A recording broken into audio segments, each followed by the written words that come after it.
Assalamu alaikum and welcome to Perspective. We'll be talking about Prime Minister Shehbaz Sharif's appointment of PPP chairperson Bilawal Zardari to lead delegation to, of course, for Pakistan's case for peace, to present Pakistan's case for peace in response to the recent Indian aggression. We'll be talking about the ramifications of this development. What do we expect from it? What does Pakistan hope to achieve? And of course, this is also to combat the kind of Indian aggression, the kind of Hindutva policy that we are looking at coming from across the border. The repeated calls for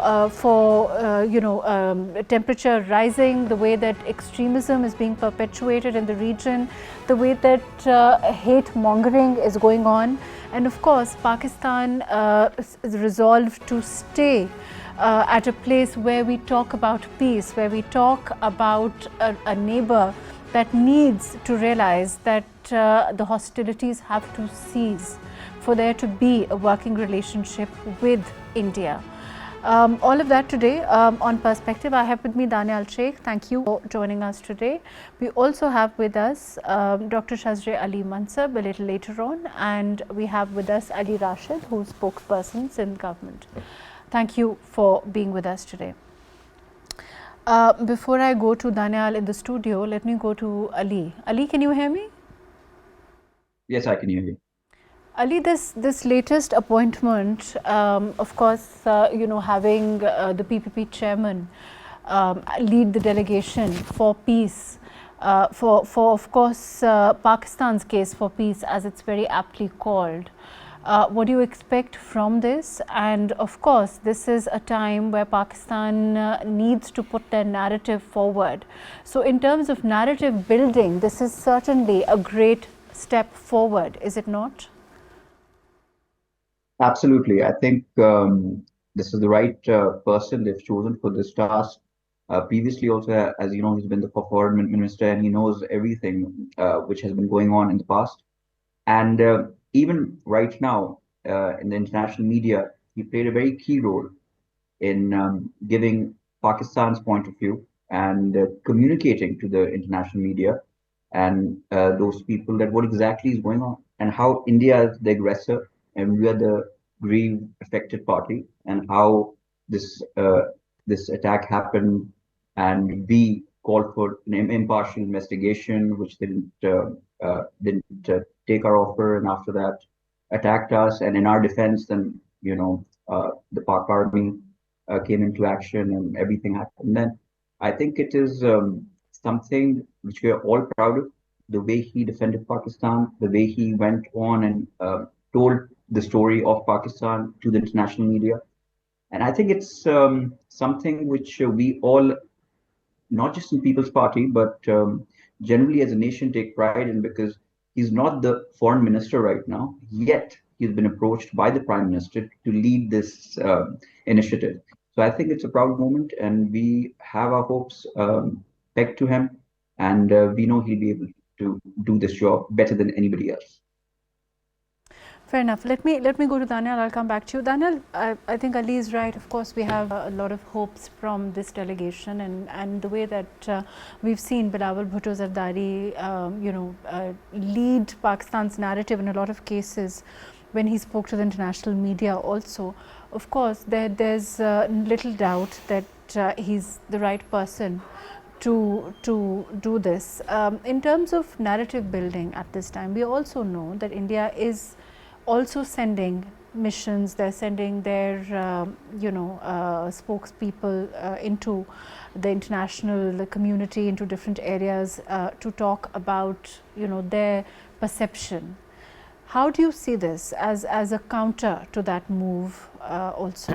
Exactly the way you just mentioned, this comes a day after the outreach plan given by India, which first of all I wish or suggest we should have been more fast in moving towards this. This is but as long as it has already started, it's very important. India is calling it international outreach plan, so it's very important to our narrative. See, we have multiple issues that we're dealing with. One of them is the stigma that India is trying to attach with us, which is of terrorism. we have to explain to the world. We have to remind them of our sacrifices. Pakistan has lost more than 90,000 lives against the war on terror. We have to explain the world that the way Bilawal's mother in her book, she very well explained about the whole concept of religious pluralism in Islam. Islam believes in diversity, and Islam believes in coexistence. Islam encourages difference of opinion. Islam is not a religion of hate, it's not a religion of violence. And now as far as Bilawal is concerned, yes, because his past experience as foreign minister, so he's very well aware of the diplomatic norms. So I think he's the ideal selection in this regard. And it also gives a message that regardless of political parties or regardless of being in the government or not, we are all one with when it comes to this plan of ours. But it has to, we have to be very proactive, because but just by thinking that India will change the way they think, or Modi will change the way he thinks, that's very naive. I don't think that's going to happen. He's going to continue to try to malign Pakistan. He's going to continue to try to put false allegations on Pakistan. So we have to be proactive. We have to reach the international community. Also, Daniyal, let me include Ali in this also, but I think you very aptly said that, you know, we instead of this being a dividing factor, what India had thought, in fact, you know, it rallied the nation in a way like never before. We saw, you know, every stakeholder, all institutions. Ali, can you hear me? Yeah, I can hear you. All institutions on one page, you know, and not a divided nation, which it seems India had supposed.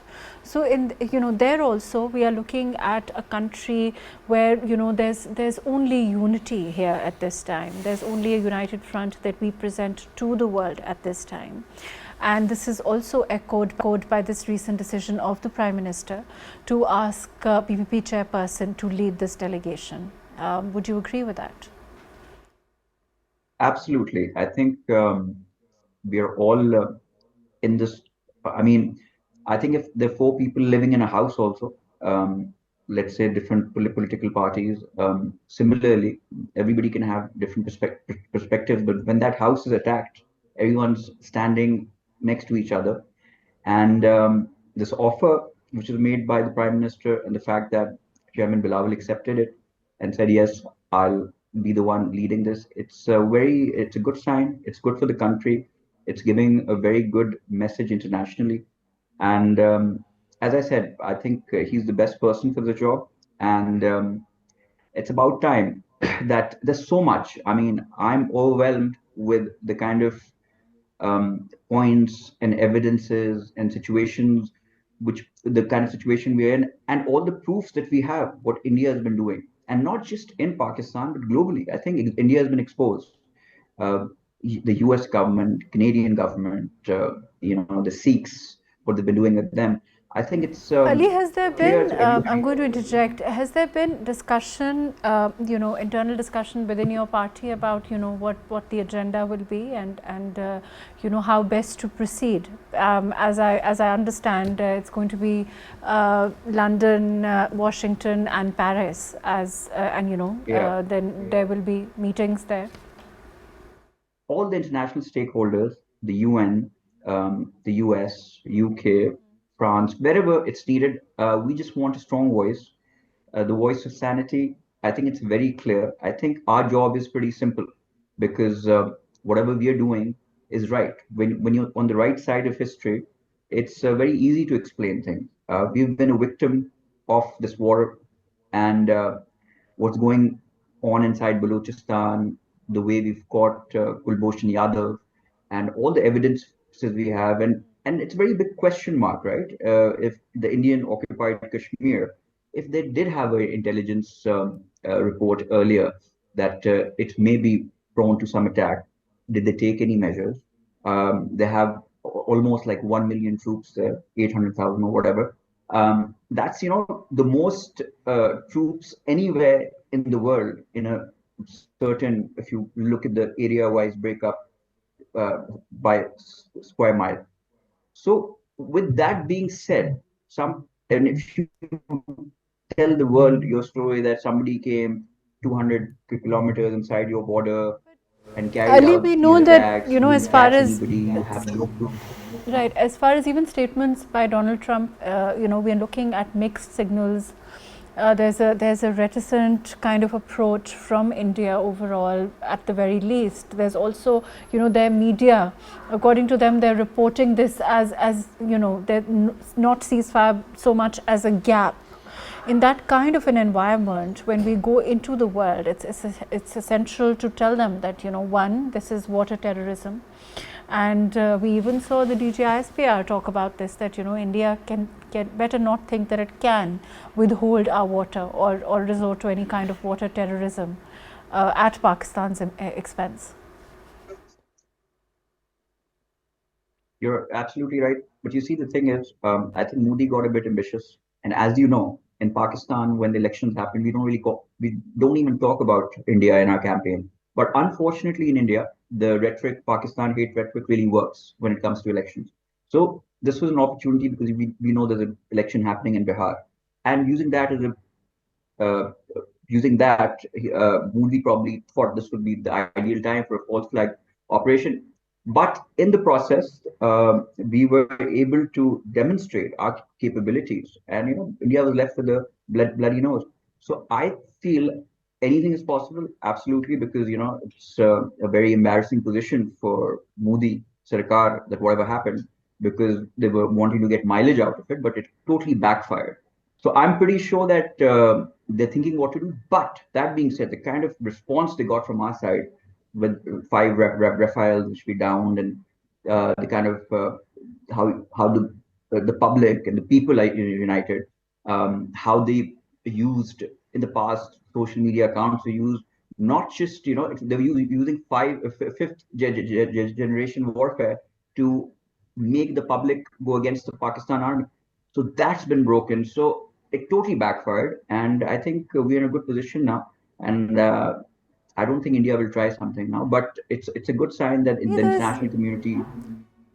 Even though I know you have limited time, but overall, in terms of this ceasefire, the kind of narrative building we're talking about, that's one side. The other side is the kind of India we are looking at, where voices are constantly being quelled. There's a there's a lot of ban. There's talk of not only ban, as far as your overall minorities are concerned. The name Pakistan is so to speak mud there. There's overall so much restriction. There's no freedom of speech at this time from across the border.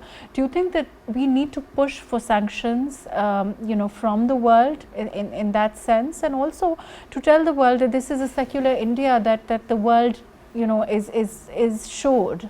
The facade that is consistently painted by India is certainly itself falling apart now. We are looking at not only banning journalists and accounts and social media accounts, but talk of banning countries like Turkey and Azerbaijan. So there seems to be no limit that the warmongering has in India.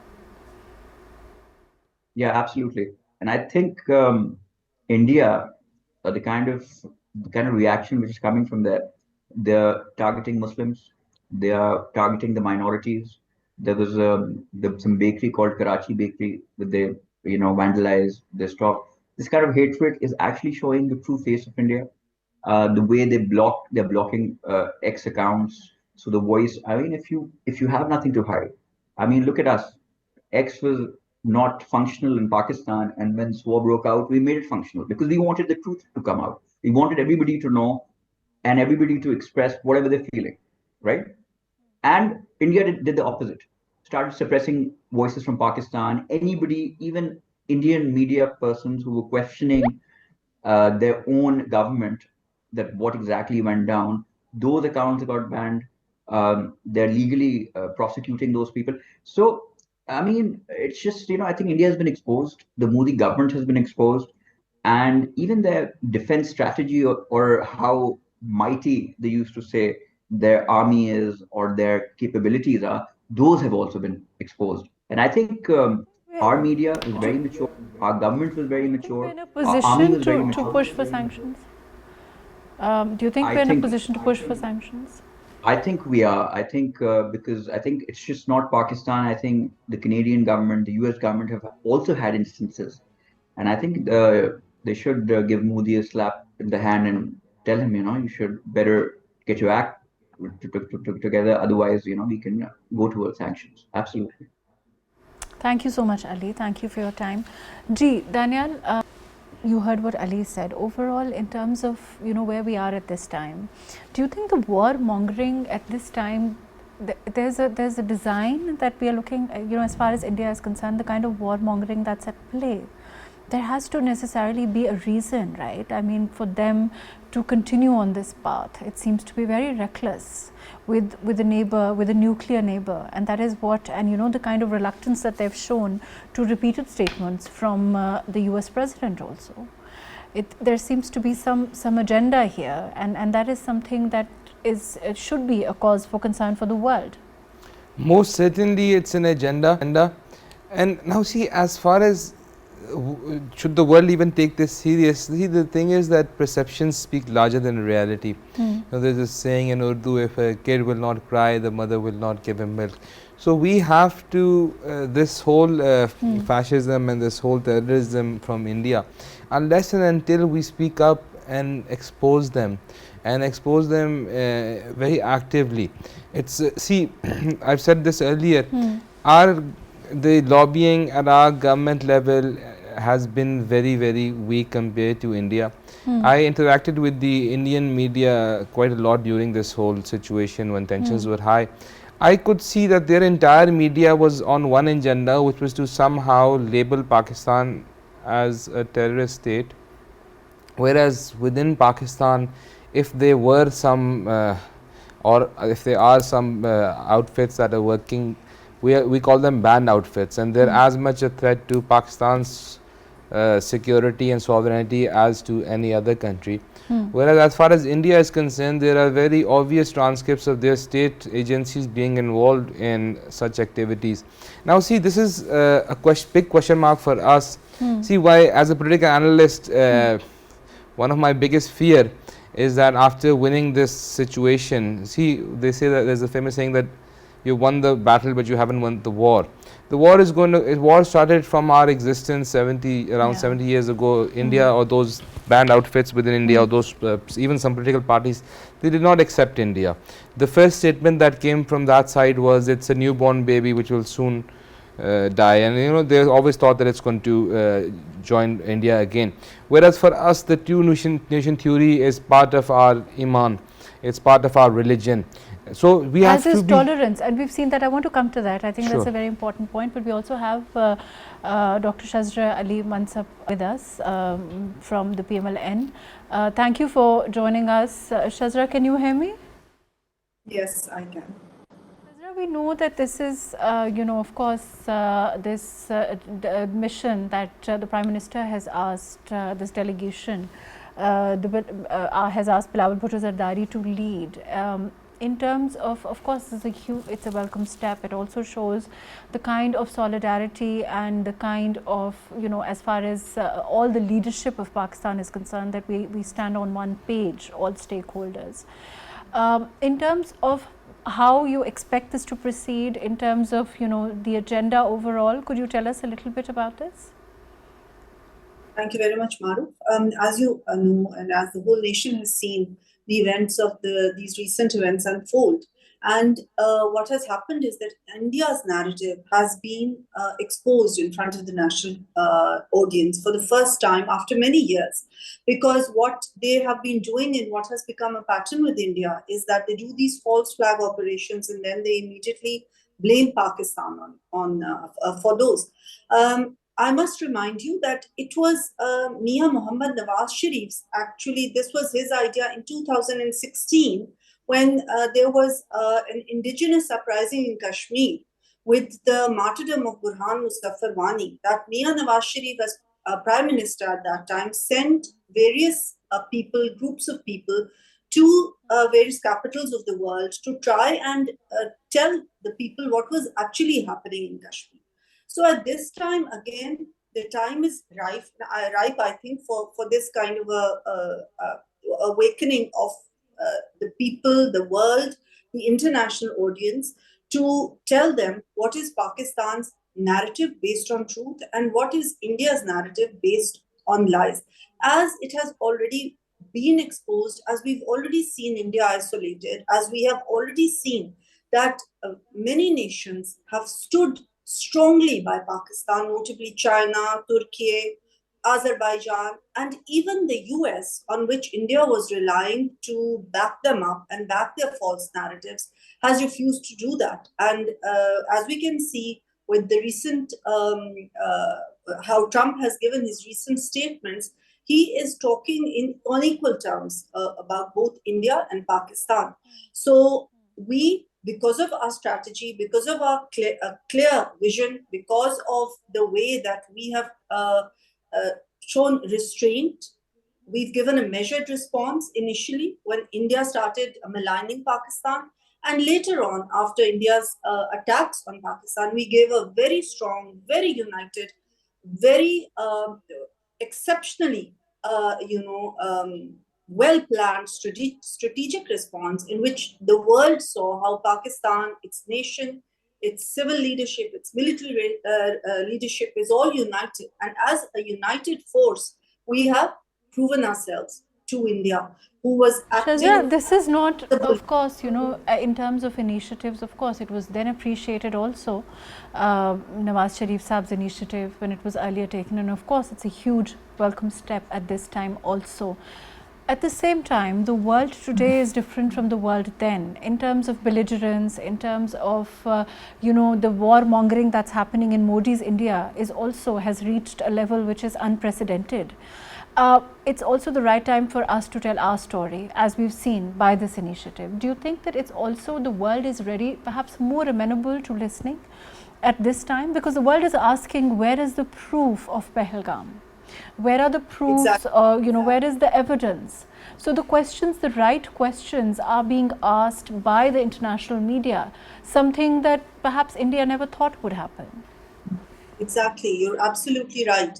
And it is because of this step, this belligerent attitude of India, because of its warmongering and because of the way that its media was in a hyper mode during this time.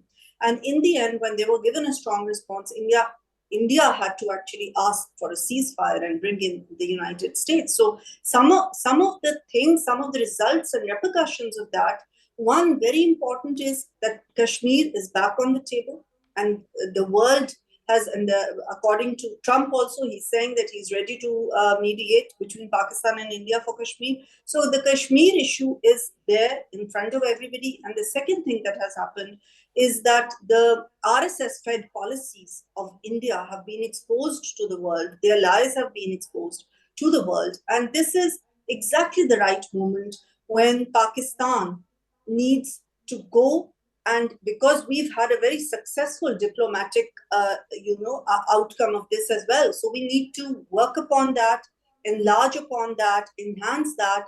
And that is why Prime Minister Shehbaz Sharif, I think, has taken a very appropriate and very timely step.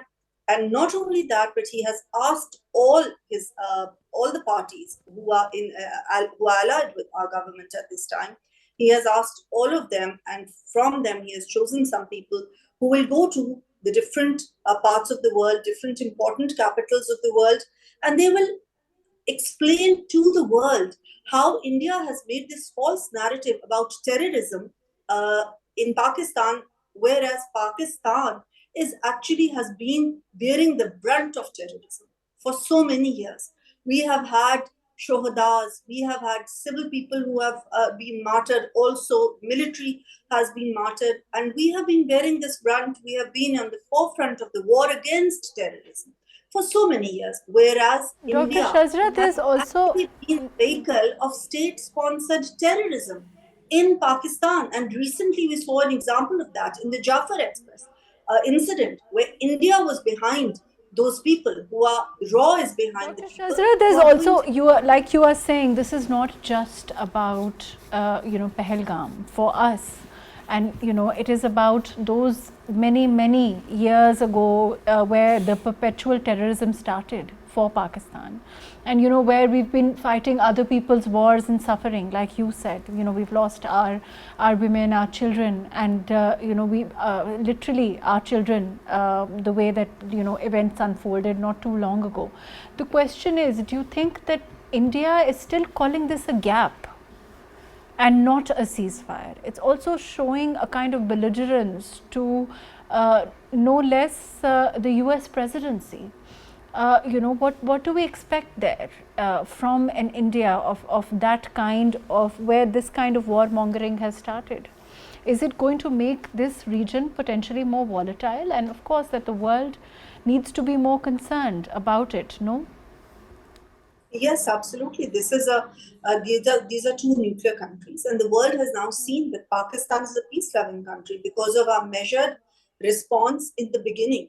Immediately, Prime Minister Shehbaz Sharif said that he was ready for an investigation, maybe from a third-party investigation, which showed the world that Pakistan is open and Pakistan holds peace within the two countries and within the region of utmost importance, because any war between Pakistan and India will not be contained within within the two countries. It will obviously spread, and we do not want to destabilize the whole region.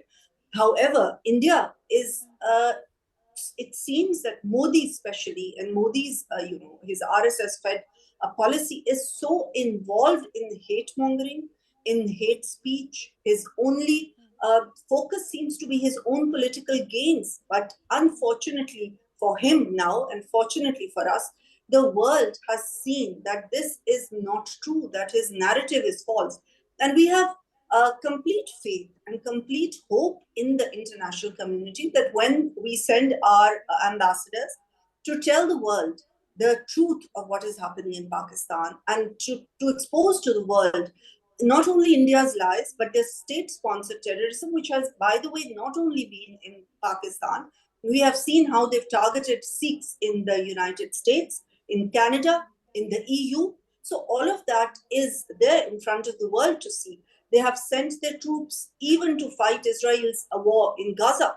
So all of that is clear for the world to see, but it needs to be laid out in clear-cut, black and white terms in front of the world, because India has been portraying itself as this huge democracy with a bright future, and has been portraying itself as a very tolerant state. However, the truth has come out now. We've known the truth for a long time, but the world is seeing the truth now in this warmongering that has been going on, in the hate speech, and this poison. So on that note, let me come back to you. Please stay with us. Daniyal, you heard what Dr. Shezra is saying. Of course, you know, we know what's happening. The world also knows what's happening. But of course, we need for them to be, you know, to see what the situation is when we look at the kind of hate mongering that is still happening as we talk today. You know, there is talk of eliminating Pakistan. There is talk of, you know, bloodshed. There is, it's openly there, and when we compare to what the media is doing here, you know, there is none of that aggression. There is none of that, you know, talk of killing children and women, and you know, we've seen the DJ ISPR also. We've seen the press conference earlier on when we talked about how Islam, you know, has no place for killing the innocent, and we saw what happened across the border. So those things are alarming for the world, or should be alarming for the world. So it's very interesting. So let's see, India, I guess their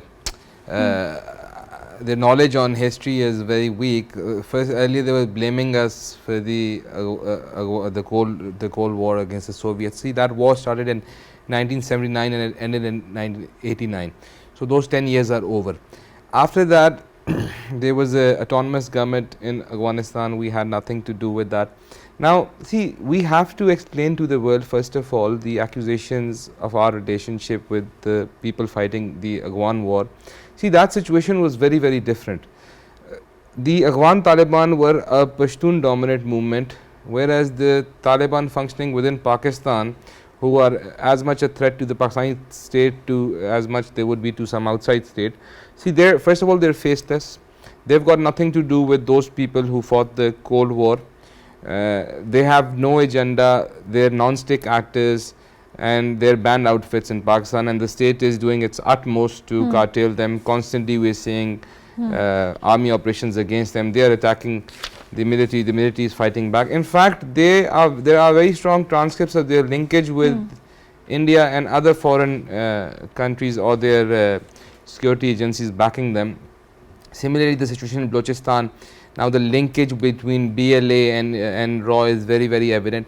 But having said all that, see, our case in, luckily, alhamdulillah, we are on the right side. But still, like I said earlier, perceptions speak larger than reality. We have to admit, till this day, we have not been able to present our case internationally the way it should have been presented. There's this famous quote by Malcolm X, there was this Muslim leader in America, that media is the most powerful entity. It has the power to prove an innocent man guilty and a guilty man innocent. Similarly, there's a saying, you give the dog a bad name and kill him. Hypothetical scenario, if I was to shoot a dog, you would say that, oh, you're such an evil person. But then had I prepared you earlier by saying this dog is crazy, it has bit 2 or 3 people before, I would be considered a hero. So, see, this is the whole power of perception. We have to admit that our international lobbying, to the extent even our presence on international media during this whole situation was very, very, very weak. Our information ministry and other concerned people have to more engage with the international media. We have to get our point of view to the whole world. See, India is trying to label us as terrorists, whereas we suffered the most against the war on terror. We have lost more than 90,000 lives to restore our law and order, and we have the achievements that Pakistani state has against terrorism. The way we were, first of all, we exposed them, then we curtailed Daniyal, them. we've seen, as far as the media in Pakistan media is concerned, I think that if we compare largely with India, they've been, what they've resorted to is largely burlesque and plainly inaccuracy with regard to our cities, with regard to the information that was given out, and the propaganda, generally speaking, seems to have failed with the international community, because we are looking at the international community asking questions like, but where's the evidence? Where is, when you say that there's a sea in Lahore, and that they're just plain inaccuracies which the media was feeding to its people, creating the warmongering, and in a sense, as far as our government personnel are concerned, there was such availability, and to be on, I think I'm going to go to Shezra on this and then come back to you, that they were able and they were willing to and available to engage with international media to tell our story and to ask the questions, because we are not, and I think Shezra is the right person to correct me in this, because we asked them for the evidence. We have a Prime Minister who stood up on days after the allegations and said, well, we are willing to submit to an independent inquiry. The lack of answers is really where are coming from across the border. Shezra, there's also we know that the Deputy PM is visiting China. The Prime Minister is also scheduled to visit. Overall, in terms of engagement, of course, this is the right time to engage with those that supported us, and there's no dearth of those nations. How do you look at that diplomacy at this time? Well, I must say, first of all, that I highly appreciate the way that our Information Ministry and all other everyone actually was there, and they have on all social media, we've been presenting our case very strongly. Hence, we can see that the reaction of the world has been very, very balanced. It hasn't, nobody has till now, as of date, said that Pakistan was to blame for what happened. Everybody, all the international stakeholders, we've seen articles in the New York Times, we've seen articles in the Financial Times. Everybody is praising the meticulously planned attack that we did, but everybody is also accepting that it was a retort to what India had done. India was the one who attacked first. So yes, I think we've been very successful in as up till now of presenting, but of course this has to go on. This has to be personally done as well. We've to take this diplomatic success has to be taken forward, expanded.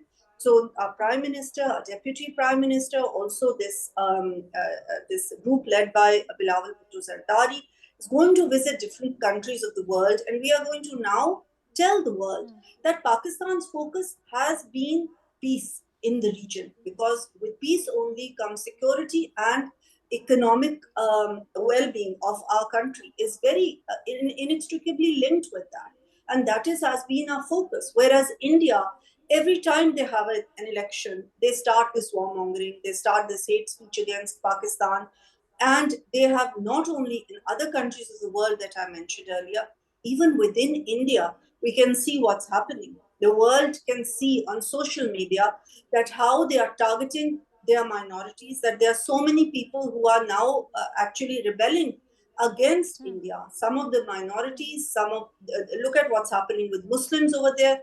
Look at the way that Sikhs are being targeted. Look at the way that other minorities are being targeted.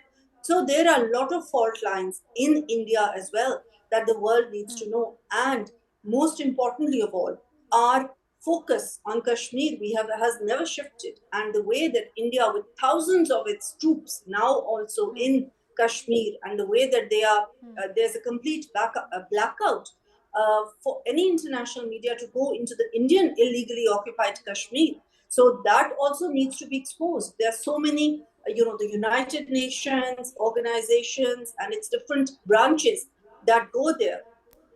But when in our part of Kashmir, in Azad Kashmir, everybody is allowed and to see how that is part of us. But in the Indian illegally occupied Jammu and Kashmir, no international media is allowed. It's an open prison, and India's policy of trying to change the demographic balance and its troops over there, and the way that Kashmiris are being treated, that also needs to be exposed to the world, which we plan to do now. And with this successful diplomacy, what about, I know that there's limited time left, but overall, in terms of their no response on the Indus Water Treaty, what do you expect? Of course, this is one of the issues that has to be taken up internationally now. But whether mediation or we talk about having been taking it up legally, it's certainly the order of the day, because they seem quite intent on water terrorism at this time. Yes, and that is something that they cannot do. This is against the international law. They cannot just abrogate this treaty unilaterally, and that is also a very important point. Because like you rightly said, water terrorism is something that we will not allow. We'll take it up on all levels, at all places, at the international courts that we can.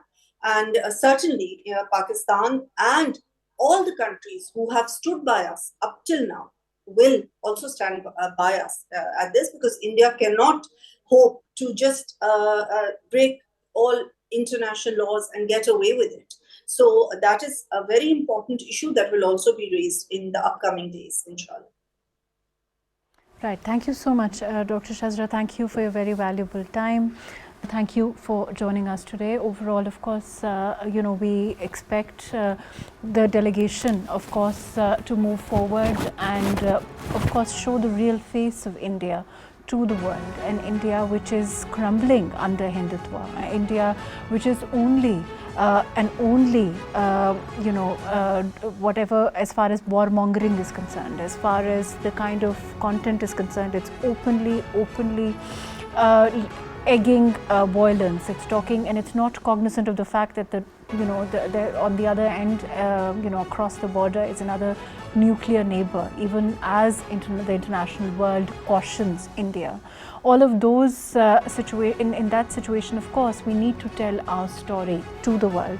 And of course, this is, in that sense, Pakistan's case for peace.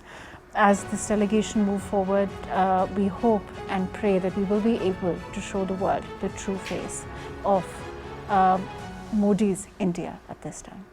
Thank you so much for joining us today on Perspective.